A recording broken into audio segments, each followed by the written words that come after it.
Hello everyone and welcome. Today I am excited to guide you through the meaning and different uses of three very common phrasal verbs that are often used in everyday conversations. These phrasal verbs are iron out, take in, and turn in. Each of these phrases carries more than one meaning and can be used in several situations, making them incredibly useful to know and understand. Let us begin with the first one, which is iron out. This expression comes from the action of using a hot iron to smooth out wrinkles from your clothes. Imagine your shirt or trousers have many creases and lines that make them look messy. When you iron your clothes, you press them carefully to remove those wrinkles and make the fabric smooth and neat again. In the same way, when we say iron out in conversation, we are usually talking about solving problems or removing small difficulties. For example, if two people are having a disagreement or misunderstanding, they may sit down together and have a discussion in order to iron out their differences. It means they want to clear away the confusion or fix the small issues that are causing trouble between them. This phrasal verb is often used in business meetings or planning sessions when people want to resolve minor challenges so that things can move forward smoothly. Now let us explore the second phrasal verb, which is take in. This is a very flexible and commonly used expression with several meanings depending on the situation. One very practical way to use take in is when talking about clothes. For instance, if someone has recently lost a lot of weight and their clothes have become too loose or baggy, they might go to a tailor and request the clothes to be taken in. This means the tailor will adjust the clothing by making it smaller so that it fits properly again. It could be a pair of jeans, a dress, or a jacket that no longer fits the person correctly after weight loss, so they ask the tailor to make the necessary changes. On the other hand, the opposite of taking in clothes would be letting them out, which means making the clothes bigger if someone has gained weight or needs more space in their clothing. Aside from clothing, take in is also used when talking about bringing someone or something into your home to care for them.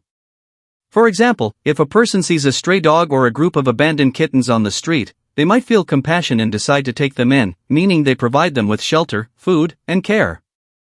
This shows kindness and responsibility towards animals in need.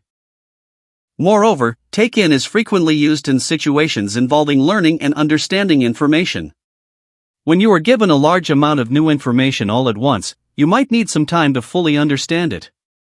In this case, you can say you need to take in all the details or absorb all the knowledge before making a decision or responding.